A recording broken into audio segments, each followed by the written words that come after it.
గౌరవ ముఖ్యమంత్రి గారు కోర్టును కూడా తప్పుదోవ పట్టించి కోర్టు నిర్ణయాలను కూడా సభలో తప్పుదోవ పట్టించే విధంగా మాట్లాడుతున్నారు అధ్యక్ష. ఇట్లా మాట్లాడితే ప్రాసిక్యూట్ చేయాల్సి వస్తుంది. వాళ్ళు వెళ్ళిందే జడ్జిని మార్చమని వెళ్ళలే, కమిషన్ను రద్దు చేయండి, మేము సత్యహరిచంద్రులము, కమిషన్ని రద్దు చేయండి అని వాళ్ళు వెళ్ళిండ్రు. రద్దు చేయమని కారణము చైర్మన్ను చూపించిండ్రు. దాంతో హైకోర్టు ఏమన్నదంటే కమిషన్ రద్దు చేయము, చైర్మన్ మార్చేది లేదు, మీరు విచారణ ఎదుర్కోవాల్సిందే అని చెప్పింది. సుప్రీంకోర్టుకి వెళ్ళినప్పుడు మీరు కమిషన్ రద్దు చేయమని అడిగిన అది కుదరదు, మీ అభ్యంతరం అంతా చైర్మన్ ప్రెస్ మీట్ పెట్టిండని మీరు అభ్యంతరం పెడుతున్నారు కాబట్టి చైర్మన్ను మార్చడానికి మీరు రాష్ట్ర ప్రభుత్వం సుముఖంగా ఉన్నదా అని కోర్టు మమ్మల్ని అడిగింది. 2 గంటలు వాయిదా వేసి మేము కోర్టుకు స్పష్టంగా చైర్మన్ను మార్చడానికి రాష్ట్ర ప్రభుత్వానికి ఎలాంటి అభ్యంతరం లేదు, మీరు ఆదేశిస్తే మేము మారుస్తామని కోర్టుకు చెప్పినాం. వాళ్ళు అడిగింది కమిషన్ను రద్దు చేయమని. వాళ్ళ కమిషన్ రద్దు చేయమన్న విజ్ఞప్తిని కోర్టు తిరస్కరించింది. కానీ వయా మీడియాగా చైర్మన్ను మార్చి మీరు ఒక విచారణ కొనసాగించండి అని కోర్టు ఇచ్చింది. వాళ్ళ క్లీన్ చిట్ వచ్చినట్టు కాదు, కేసీఆర్ వాదనను కోర్టు తిరస్కరించింది స్పష్టంగా సుప్రీంకోర్టు. ఇప్పుడు గొంతులో వెలక్కాయ పడ్డట్టు కక్కలేక మింగలేక వాళ్ళు ఏం చేయాలనో దిక్కు తెలవక ఈరోజు ఉన్నారు అధ్యక్ష. Point number 1. పాయింట్ నెంబర్ 2, వారు మేము BHELకి ఇచ్చినాం, మేము అద్భుతాలు చేసినాం, దానివల్ల రాష్ట్రానికి ఎంతో ప్రయోజనం జరిగింది, లేకపోతే కేంద్ర ప్రభుత్వం 50% ఉత్పత్తి చేయమని అన్నది కాబట్టి సూపర్ క్రిటికల్కు సబ్ క్రిటికల్కు పెద్ద తేడా లేదని వారు ఉపన్యాసాలు చెప్తున్నారు అధ్యక్ష. నేను మీ దృష్టికి తీసుకురావాల్సింది ఒకటే అధ్యక్ష, భద్రాద్రి పవర్ ప్లాంటు 2015లో వీళ్ళు ఒప్పందం చేశారు అధ్యక్ష. 7,290 కోట్ల 60 లక్షలకు అధ్యక్ష. వీళ్ళు ఏంది 2015లో ఇచ్చేసి 2017లో పూర్తి చేస్తారు, 2 సంవత్సరాలని చెప్పి ఒప్పందం చేశారు అధ్యక్ష. ఇది ఎప్పుడు పూర్తయింది అధ్యక్ష?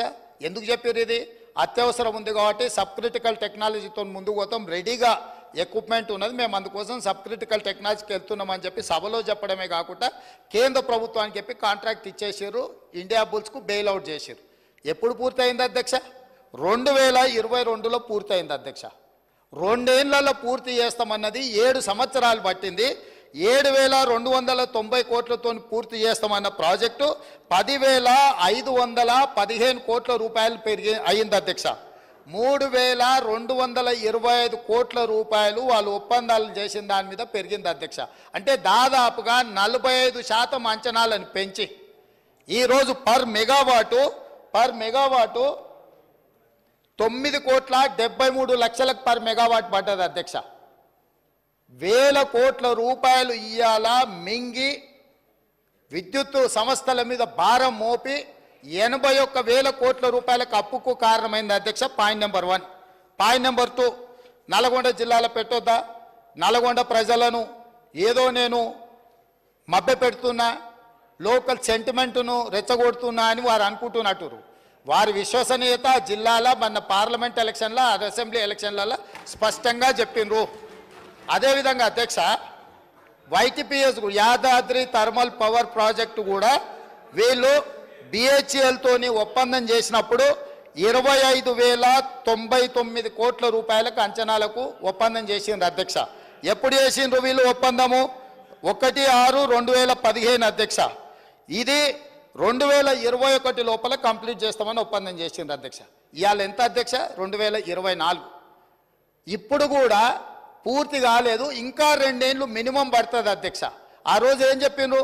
45 రోజులు టెండర్ పిలిస్తే సమయం వృధా అవుతుంది, ఈ 45 రోజులను కూడా మేము వృధా చేయదలుచుకోలేదు, అందుకే BHELకు మేము అప్పచెప్తున్నాం, తద్వారా మేము తొందరగా విద్యుత్ ఇస్తామని కారణం చెప్పిండ్రు. ఇవాళ 2015లో LOI ఇస్తే 2024 దాదాపుగా 9 సంవత్సరాలు పూర్తయింది, ఇంకా 2 సంవత్సరాలు పట్టే అవకాశం ఉంది అధ్యక్ష. ఈరోజు యాదాద్రి పవర్ ప్రాజెక్టు 10-11 సంవత్సరాలు పూర్తి చేయకపోవడం వల్ల 25,000 కోట్లతో జరిగిన ఒప్పందం ఇవాళకి 34,542 కోట్లకు పెరిగింది అధ్యక్ష. ఇంకా పూర్తి కాలేదు కాబట్టి ఇది ఇంకా ఒక 5-6 వేల కోట్లు పెరిగి 40,000 కోట్ల రూపాయలకు చేరుకునే అవకాశం ఉంది అధ్యక్ష. ఒప్పందం జరిగింది 25,000 కోట్లకు అయితే పూర్తి చేయడానికి వచ్చేవరకల్లా 40,000 కోట్లకు పెరిగి 15,000 కోట్ల రూపాయల అంచనాలు పెంచి దోసుకున్నారు అధ్యక్ష. ఈరోజు పర్ మెగావాటు అధ్యక్ష యాదాద్రి పర్ మెగావాటు ఈ రోజుకైనా ఖర్చు 8,64,00,000 అయింది, పూర్తి కాలేదు అధ్యక్ష. ఇది పెరిగి 10 కోట్లకు మెగావాట్ అయ్యే పరిస్థితి ఉంది. భద్రాద్రి 9,73,00,000 రూపాయలు పర్ మెగావాట్ అయింది అధ్యక్ష. సేమ్ సమయంలో ఎన్టీపీసీ ఇప్పటి దగ్గర వారు ఉపన్యాసాలు ఇచ్చారు కదా అధ్యక్ష. తెలంగాణ పునర్విభజన చట్టంలో ఆనాడు మన్మోహన్ సింగ్ గారు తెలంగాణ విద్యుత్ సమస్యలను పరిష్కరించడానికి, తెలంగాణకు శాశ్వతంగా విద్యుత్తును ఇవ్వడానికి ఎన్టీపీసీ ద్వారా ఆంధ్రప్రదేశ్ పునర్విభజన చట్టం 2014లో 4,000 మెగావాట్ల పవర్ ప్రాజెక్ట్స్ తెలంగాణలో నిర్మించి అందులో ఉత్పత్తిలో 85% తెలంగాణ రాష్ట్రానికి ఇవ్వాలని చట్టంలో పెట్టి పొందుపరిస్తే వీళ్ళు 1,600 మెగావాట్లకు మాత్రమే ఎన్టీపీసీకి పవర్ ప్రాజెక్టు నిర్మాణానికి ఆనాటి ప్రభుత్వం అనుమతి ఇచ్చింది అధ్యక్ష, 4,000కి ఇవ్వకుండా. దాంతో 1,600 మెగావాట్ల పవర్ ప్రాజెక్టు 2016లో వాళ్ళు మొదలుపెట్టి 2024 ఫిబ్రవరిలో పూర్తి చేశారు. వాళ్ళకు పర్ మెగావాట్ ఎంత కష్టపడ్డది అధ్యక్ష అంటే 7,38,00,000. సేమ్ వీళ్ళ తర్వాత సంవత్సరం తర్వాత మొదలుపెట్టిన ఎన్టీపీసీకి పర్ మెగావాట్ విద్యుత్ ఉత్పత్తికి 7,38,00,000 అయితే వీళ్ళు ఉత్పత్తి చేసిన భద్రాద్రి 9,73,00,000 అయింది అధ్యక్ష పర్ మెగావాట్. యాదాద్రి ఇప్పటి వరకు 8,64,00,000 పర్ మెగావాట్ ఖర్చు పెట్టిన అధ్యక్ష, పూర్తి అయ్యే వరకు 10 కోట్ల రూపాయలు అవుతుంది. ఇప్పుడు తమరి ద్వారా నేను అడుగుతున్నా అధ్యక్ష, ఎన్టీపీసీకి పర్ మెగావాట్ సూపర్ క్రిటికల్, ఇది సబ్ క్రిటికల్ కాదు, ఇది అడ్వాన్స్డ్ టెక్నాలజీ 7,38,00,000కు పర్ మెగావాట్ ఉత్పత్తి అయితే సబ్ క్రిటికల్ టెక్నాలజీ 9,73,00,000 రూపాయలు ఎట్లయితుంది అధ్యక్ష?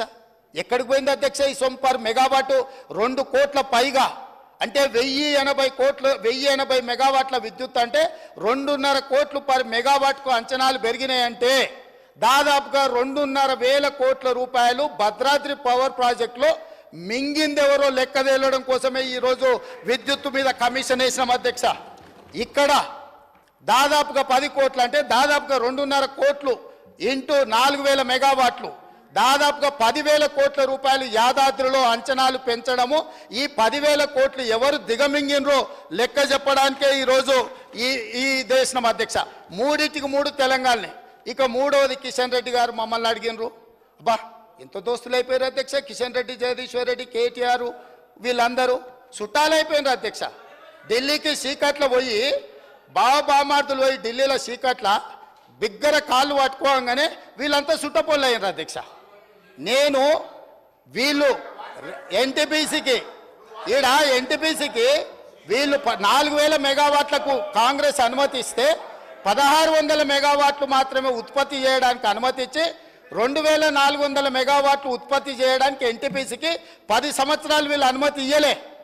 వాళ్ళు అక్కడ ఉత్పత్తి చేస్తే వీళ్ళు కాంట్రాక్టర్లకు ఇచ్చుకోవడానికి బిహెచ్ఎల్ పేరు మీద G2G ఇచ్చి వాళ్ళ సొంత కాంట్రాక్టర్లకు బినామీలకు ఇచ్చి దోసుకోవడానికి అవకాశం ఉండదని ఎన్టీపీసీని నియంత్రించి ఇవ్వకపోతే మా ఉప ముఖ్యమంత్రి గారు బాధ్యత తీసుకున్న తర్వాత ఎన్టీపీసీని పిలిపించి 2,400 మెగావాట్ల విద్యుత్ ప్రాజెక్టులను ప్రారంభించండి, మీకు భూమి కేటాయించడం, మీకు నీళ్లు కేటాయించడం, మీకు సింగరేణి నుంచి బొగ్గు కూడా మేము ఇస్తామని చెప్పి అగ్రిమెంట్ చేసి దాన్ని ముందుకు తీసుకెళ్ళింది ఉప ముఖ్యమంత్రి గారు అధ్యక్ష.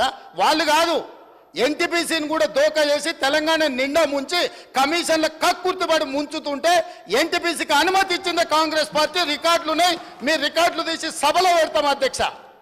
ఇవాళ పవర్ పర్చేజ్ వాళ్ళు ఫస్ట్ ప్రిఫరెన్స్ ఎన్టీపీసీ ఏది ఉత్పత్తి చేసినా ఇక్కడ ఉండే స్టేట్కు 85% ఇవ్వాలి. ఆ 85% మీరు ఒప్పందం చేసుకుంటారని మా దగ్గరికి వాళ్ళు వచ్చారు, తెలంగాణ రాష్ట్ర ప్రభుత్వం దగ్గరికి, విద్యుత్ శాఖ దగ్గరికి. మేము అంచనాలు వేసినాం. ఇవాళ మార్కెట్లో ₹5.30 మాకు విద్యుత్ ఒప్పందాలు జరుగుతున్నాయి, విద్యుత్తు దొరుకుతుంది అధ్యక్ష. వాళ్ళు ఈరోజు పని ప్రారంభిస్తే ఒక 4 నుంచి 5 సంవత్సరాలు పడుతుంది అధ్యక్ష వాళ్ళ ప్రాజెక్టు పూర్తి కావడానికి. ఆ రోజుకు ఈ ప్రొడక్షన్ కాస్ట్ మొత్తం లెక్కేస్తే 8 నుంచి 9 రూపాయలు పర్ యూనిట్ ఈరోజు ఒప్పందం చేస్తే పడుతుంది. ఈరోజు అంత అత్యధికంగా ధర పెట్టి విద్యుత్ ఒప్పందం చేస్తే సంస్థకు లాభం జరుగుతుందా నష్టం జరుగుతుందా మేము అంచనాలు వేసుకొని మీ దగ్గరకు వస్తాము. ఒకవేళ ఎన్టీపీసీతో మనం ఒప్పందం చేసుకోకపోతే ఎన్టీపీసీ బాహ్య ప్రపంచంలో ఎవరికైనా ఉత్పత్తి చేసింది అమ్ముకోవచ్చు అధ్యక్ష.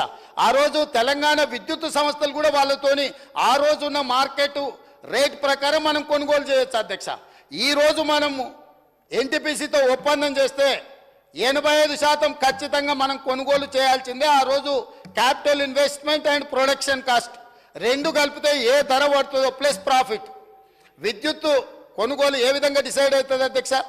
ప్రాజెక్టును పూర్తి చేయడానికి పెట్టే క్యాపిటల్ ఇన్వెస్ట్మెంట్ ప్లస్ ఏదైతే మనము బొగ్గు వాడతామో రా మెటీరియల్ వాడతామో ఆ కాస్ట్ ప్లస్ ఆ కాస్ట్ యొక్క ఆ ప్రాజెక్ట్ యొక్క ప్రాఫిట్ ఈ మూడు కలిపితే మూడింటిని కలిపి అంచనా చేసి విద్యుత్తు పర్ యూనిట్ ధర ఫిక్స్ అవుతుంది అధ్యక్ష.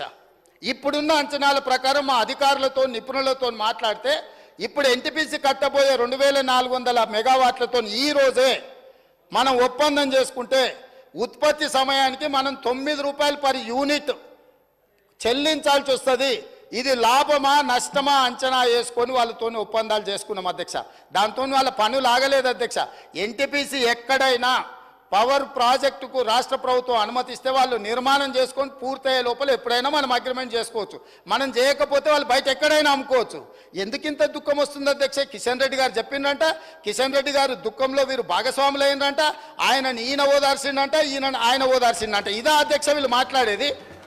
వాళ్ళ బీఆర్ఎస్ బీజేపీ చీకటి ఒప్పందం మీకు అర్థమైపోయింది కదా అధ్యక్ష. ఇది కాకుండా వారు ఒక మాట చెప్పిండ్రు అధ్యక్ష. ఏమని? కేంద్ర ప్రభుత్వము 50% ఉత్పత్తి చేయాలి, అంతకంటే ఎక్కువ చేయొద్దు అని ఆదేశాలు ఇచ్చింది.